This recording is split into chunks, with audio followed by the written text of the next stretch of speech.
in terms of governments in Civilization 3, you have a few choices. You can have fascism, and feudalism is distinct from monarchy. And despotism is distinct from fascism.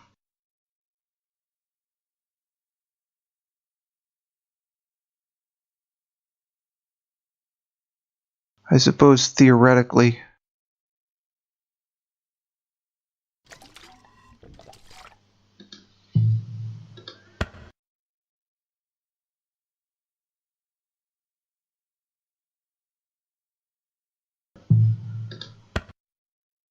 yeah, I guess you get less corruption, that's the advantage, but not something too many people would want.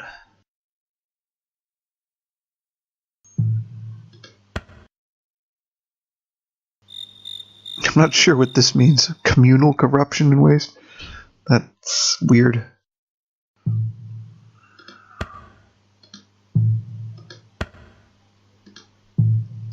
They give you 200% worker efficiency under fascism, which I'm rather skeptical of. Democracy, 150% doesn't make any sense. It's like pro-fascism or whatever. It's ridiculous.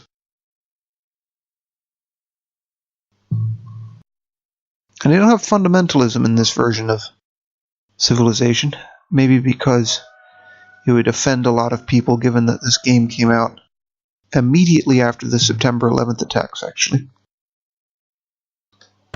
Now, units. The units actually were one of the biggest improvements, which is not to say that you suddenly could build anything you want.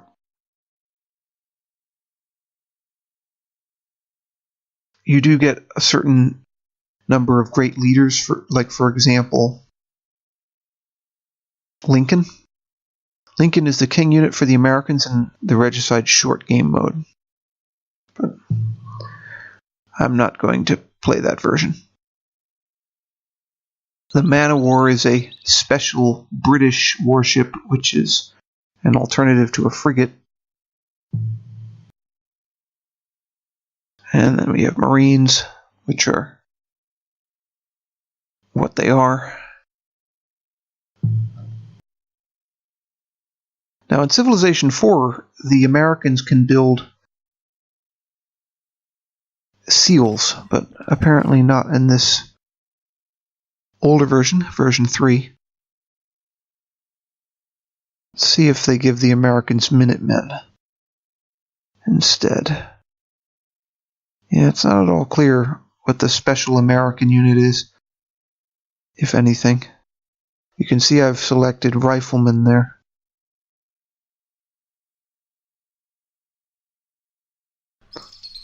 With powerful defenders.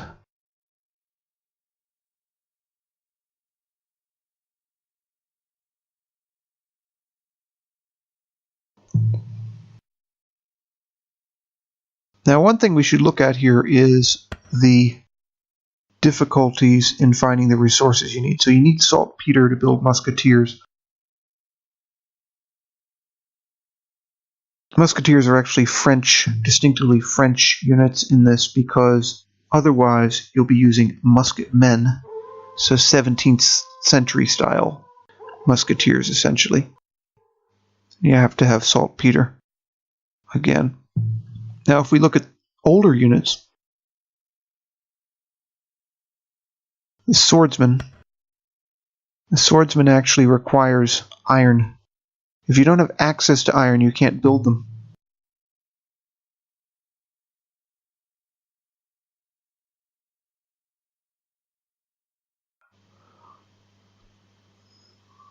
Legion.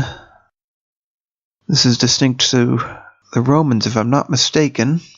I could be wrong about that. It doesn't say you have to be Roman. But you need iron again. Then you have the medieval infantry, which has to be built with iron. Modern guerrillas, you don't need anything special for them, which is actually realistic. because real guerrillas don't have a huge state behind them typically. They just find stuff. But they obviously replace the partisans from earlier versions of Civilization. Now, I'm looking here for anything else that's new. Ansar Warrior is specific to the Arabs, but you have to have access to horses and iron, otherwise you can't build them. Aegis Cruiser. Any civilization can build them. I'm not sure if I like the graphics very much there. But you need aluminum and uranium to build them, because supposedly they're nuclear powered. So that means it can be quite difficult to build one of them. I'm not sure what this is. Oh, okay. It's groups of units. That's another new feature. So battleship, here's another example. You need oil to build a battleship. Strangely, you don't need steel, which doesn't make any sense at all to me, but you do need to have oil, apparently.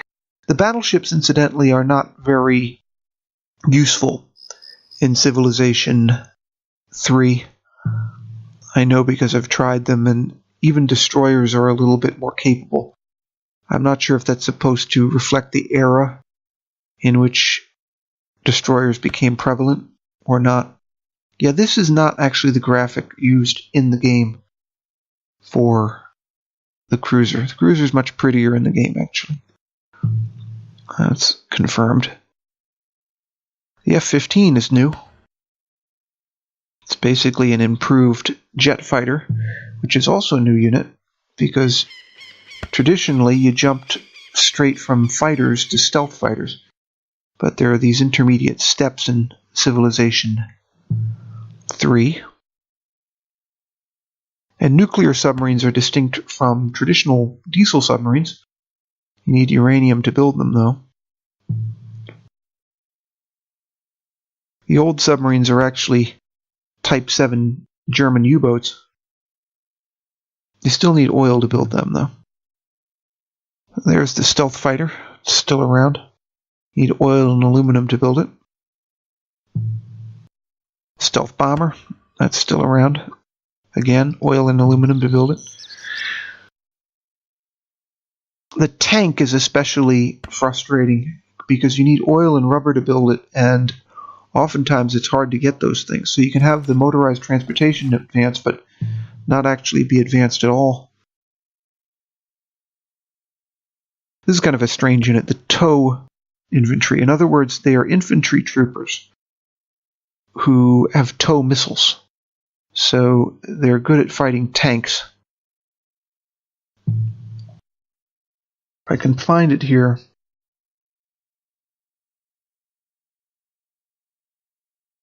If I'm not mistaken, there is an infantry unit that can fight aircraft. Although I might be confusing that with Civilization 4 or 5.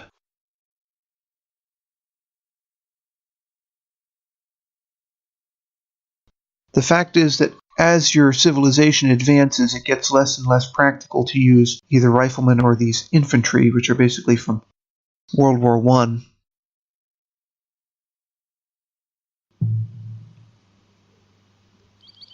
Let's see if we can find the mechanized. Yeah, the mechanized infantry are the same old thing.